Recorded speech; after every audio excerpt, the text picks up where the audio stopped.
Hello everyone and welcome to the 1878 bar again with Toffee Stick Together. We've no Premier League football this weekend. It's an international weekend, so I'd like to take this opportunity to actually wish Ireland the best of luck tonight in the Aviva or to take on Hungary. Hopefully the lads can get the job done and we get 3 points to start off the World Cup qualifiers. Now, something a little bit different, as I say, because we've no games this weekend. I'm just going to do a rundown on the transfers that we completed during the summer. First one was Charlie Alcaraz. He signed on the 31st of May. It just triggered his buyout clause from Flamengo in Brazil. Now we know what he can do because he started and came into us in January, and he played 13 games, 16 games, 7 of those are starts. He actually scored 2 goals and got 3 assists, so we know he's handy. And hopefully he'll make a big contribution this season.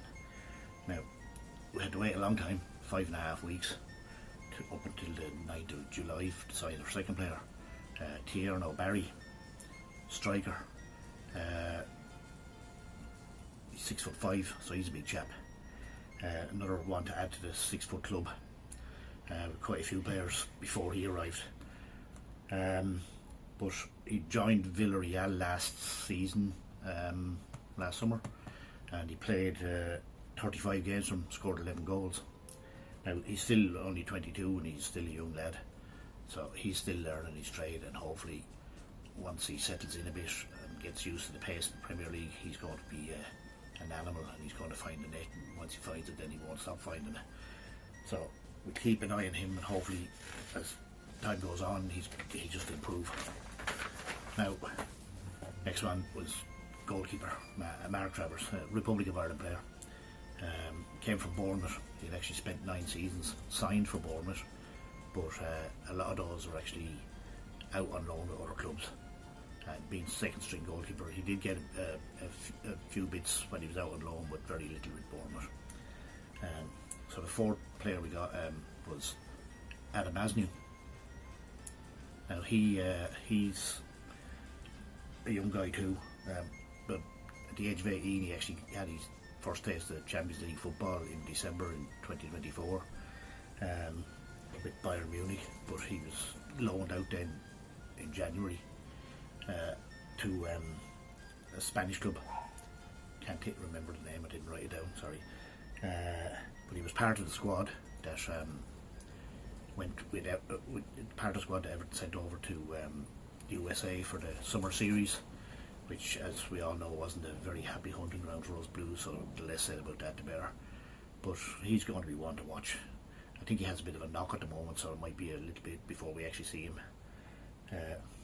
Next one in, didn't think that was going to happen, along with another couple later on here.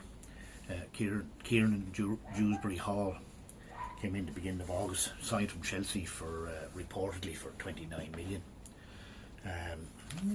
He actually featured in all 15 games that Chelsea played in the Europa Conference League in 24-25. He started 13 of them. He actually scored 4 goals and got 3 assists. One of those assists was actually in the final, which Chelsea won against Real Betis. I think it was 4-1. So he got his debut against Leeds in our first game, which unfortunately we were on the wrong end of a 1-0 scoreline. But he did show glimpses of what he was able to do.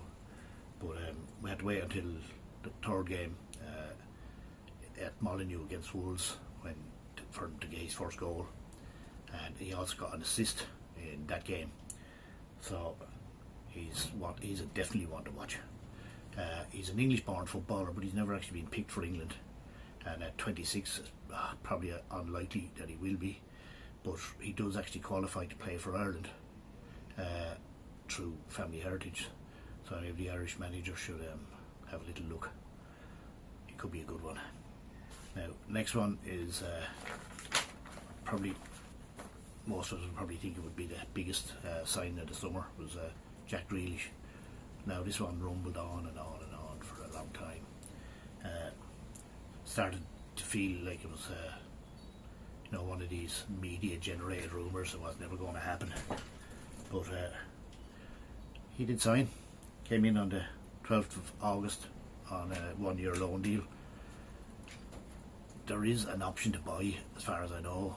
The reported fee was 50 million, but I don't think it actually is. I think it's lower than that.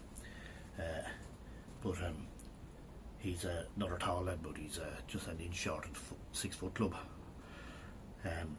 But 6 days after he joined us, he made his debut at Leeds, came in at 71 minutes and showed glimpses of what he's able to do. We all know what he's able to do. It's just when he was with City, he didn't.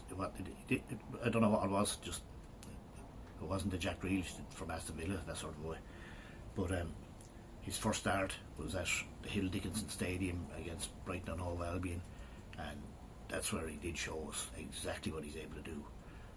He got 2 assists in that game, and monstered up and down the side of the pitch. Really, really brilliant. And then just to prove that, well, that it's not a fluke, went to Molineux the following weekend and got 2 more assists out of 3 goals that we scored against Wolves that day. And if he carries on in that vein, he's going to be hard to stop, and has to be one of the best sides we've had in a long, long time. But he said he picked the number 18 shirt because Wayne Rooney and Paul Gascoigne wore 18, so that's a good one. Oh, sorry, that's the next one now is Tom King. He's number 3 goalkeeper. Who was he with? You know, he came from Wolves. As far as I know, it was 400,000. It must be tough being the third line goalkeeper because you don't get to play very often. But I mean, an example of it is that from the start of the 2023 season up until the end of the 24-25 season, he had 9 senior starts for the clubs that he was with. So I think he was out on loan a couple of times and what have you. But anyway, listen, it's a tough station being a goalkeeper, especially when you have England number 1 in the net ahead of you. Now, number 8, Tyler Dibley, another one that simmered for a long time. Good few offers put in. Southampton were looking for the money because they wanted to try and have extra players rather than just have one player worth such and such an amount of money. They did reject a good few offers from Everton, and that's the third one that I thought, well, that's not going to happen either, like, because they were looking for silly money. But he was rested for Southampton's first game in the Championship. He did actually make an appearance in the second game. Came on with 7 or 8 minutes to go. But I did actually watch it because I'd be keeping an eye on what was going on, and he didn't look half-arsed when he was on the pitch. Now, it could be to do with match fitness and stuff like that. And he was reportedly training on his own, so he wouldn't have the same sort of get up and go in you. But he just didn't look like he wanted to be there, like, which, as it turns out, is exactly what it was, because he wasn't in the squad for match day 3.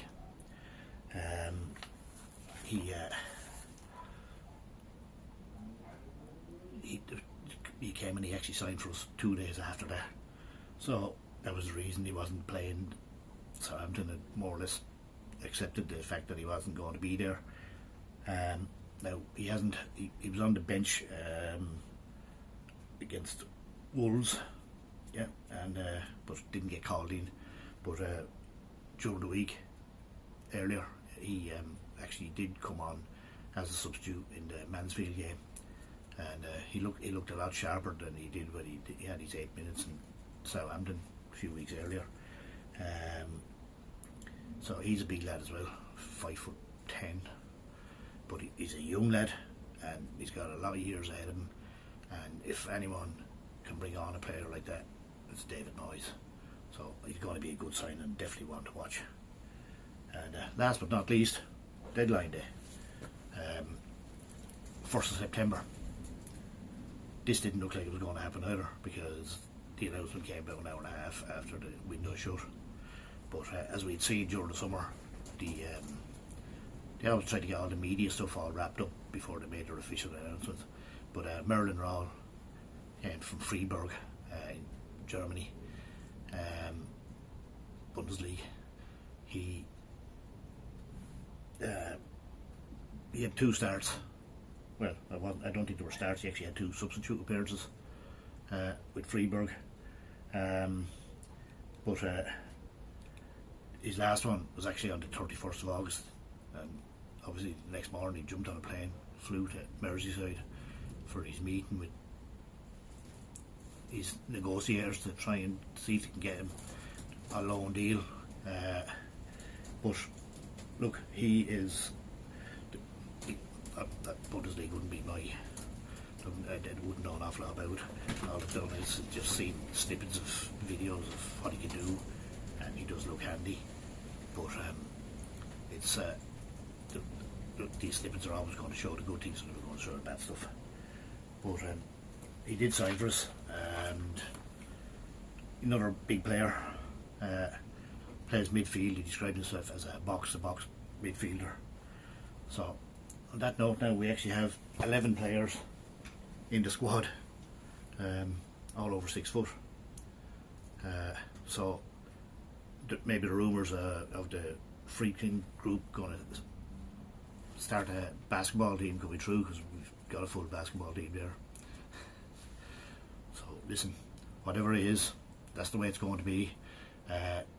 These boys now all have a little bit of time to come together before the next match, and all we can do is hope that they gel fairly quickly, and that